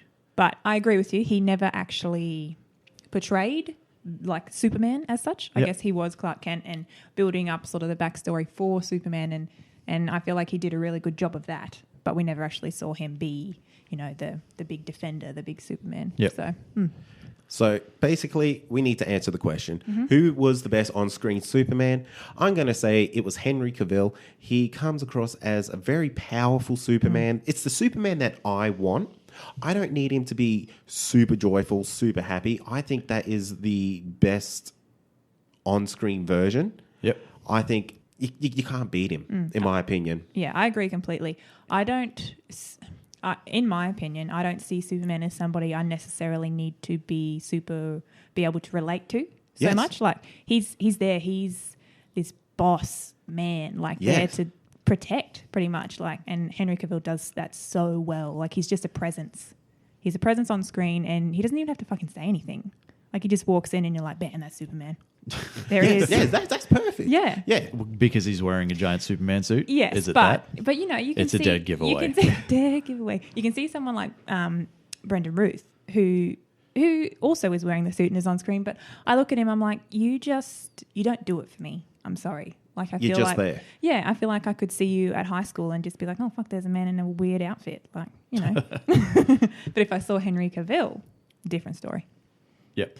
I will disagree with the Okay. two of you in the sense that while I do love Henry Cavill and I loved Man of Steel and I've been an advocate for Batman vs Superman and all that sort of stuff, so taking nothing away from him at all, it's when you do these things, if you're trying to look at the best on-screen version, it's not necessarily the best, like the most comic book accurate. That's kind of how I try to look at it in the sense of who is the most true to the character. And as far as the portrayals, for me, it's Christopher Reeve. Now, You like the most murderous Superman. look, forget about all that sort of stuff. Like, when you look at, like, if you take the movies from the 70s and if you did them today, they would be, like you'd remove some of the camp and all that sort of stuff, sure, but he's a victim of his time, and that's probably the problem. The look itself and the way he portrayed the character, and look, the first Superman movie was awesome, and you can say that you hated it all you want, but it's nearly 40 years old and we still talk about it today. So for me, if we're talking about the most accurate to the true character, then it's Christopher Reeve. But I did like Henry Cavill, but it's a completely different thing. All right. Well, 2-1, Henry I'm Cavill. sorry, sir. That's not how this works. I'm pretty sure it is. Hey, it's my last show. Fuck, we did say he could do anything. You did say I could do anything. Except when. Can you just edit me out saying that? Never. And that means it's time for the Comic of the Week, an all-new segment where we review, recommend, and rate a brand new comic release from the previous couple of weeks. Hey, hold up. Hold up. How long does it have to be like in the show until we stop calling it a new segment? Well, we're only at week 3. So A segment we've done 3 times, Comic of the Week. yeah. Well, maybe we'll stop it Next after week. this one. You get one more. In You the get sense this one, that, and that's so it. because once I get back, then, we'll be well and truly sort of 8 weeks into it or whatever. So then it'll just be a segment. Yeah. Yeah. That's Anyway. fair. Anyway, I just answered the burning question of the episode. you did. I think Awesome. everyone's at home going, oh my God, did they just call it new again? Oh my Those God. Come on, you guys. It's been 3 weeks already. People were They've just probably gotta- thinking that was like a pre-recorded segment. Yeah. Just Got a a sound tally bite? on the wall. Like, there's the Guess third what? one. Nothing is pre-recorded, if you haven't gathered. Anyway, it's time for Comic for the Week, I guess. Yep. So now, as I mentioned earlier, as we sit here recording this episode, people everywhere are finally getting to assumingly enjoy the highly anticipated first season of Luke Cage, which has just dropped on Netflix today. So it's only fitting that this week's Comic of the Week and my last for the next 4 shows would focus on the Power Man himself and his Heroes for Hire sidekick, Iron Fist. And that is, of course, Power Man and Iron Fist number 8, written by David Walker, with art by Stanford Green and Flaviano, published, of course, by Marvel. Now, David Walker's story so far has been a fantastic showcase of the two characters as they look to reform their old team, Heroes for Hire. It's quite often funny, very well written, and with art that complements these street-level heroes who face more than just street-level dangers on an almost daily basis. On the art, Stanford Green and Flaviano make for a fantastic duo themselves, with heavy line work and a subtle color palette that draws the reader in rather than distracting them from the story. Now, issue number 8 is the second of the Civil War II tie-ins and focuses on Luke's attempt to get Danny out of prison. How did he get there? In issue 7. After a tussle with the police and members of Preemptive Strike, a vigilante team bent on sending bad guys, reformed or not, to prison and not afraid to use dirty tricks to get them there. Danny, meanwhile, is not willing to go, not unless all the other wrongfully incarcerated inmates get to leave with him. Luke, on the outside and frustrated he can't help his friend legally, starts thinking it might be time to just break down the jail walls and walk his partner out through the rubble. Something he would never do, right? Enter Captain Marvel, who, with the help of future-seeing Inhuman Ulysses, decides it's time to enact some preemptive justice on the former Avenger and bring him in before he can even make that decision. Now, Ulysses might be able to see one possible future, but according to Luke, that doesn't mean it's the right one. Now, the best thing about Walker's story is that not only do you get a solid understanding of how much these characters mean to each other, you also get stories that can very easily relate to current real-world issues and the effects it has on the characters within the comic. This is as much a story about race and the issues faced by Black Americans today as it is a superhero narrative. With themes including racial profiling, wrongful incarceration, and white privilege, it's easy to read Power Man and Iron Fist number 8 as a stern social commentary. However, Walker's fantastic character work, which includes some amazing cameos, adds much-needed light to some incredibly dark scenarios. So what happens next? Will Captain Marvel take Luke Cage down? Will they discover who's really behind Preemptive Strike? Will Danny ever get to eat in the prison lunchroom without getting into a fist fight? We'll have to wait for the next issue to find out. I give it 4.5 fiddle faddles out of 5. Keep your fiddle faddles away from me. Fiddle You faddler. pervert. It's really interesting the way they've kind of made Luke Cage try his hardest not to swear, and when you put that in line with the fact that he's married to Jessica Jones, who is incredibly foul-mouthed. Yeah. they play off each other really well. It's pretty cool. Anyway, that is going to do it that's all. for another episode. And That for is. you, for Forever. Thanks, guys. It's been great. see ya. So stay tuned next week as you guys, Kade and Amy, are going to talk all about Luke Cage. Yeah, we're Yeah, going to we break down are. the first 4 episodes, 3 to 4 episodes. We're going to see how that story arc runs. If there's something like pretty sweet going on, we might extend that. Yeah. We might just get addicted and be like, watch all the things. Yeah, guys, you got to all 12 episodes. I know I'm going to. It's 13, isn't it? It's 13, I think, yeah. Man, I'm going to just smash that shit in. Yep. And you guys will have a lot of other TV shows that are back next week as Yeah, well. I think Insane. all the. Oh, no, it's 2. I think 2 Flash out of and the Arrow 4 come are back back. next Yeah. week.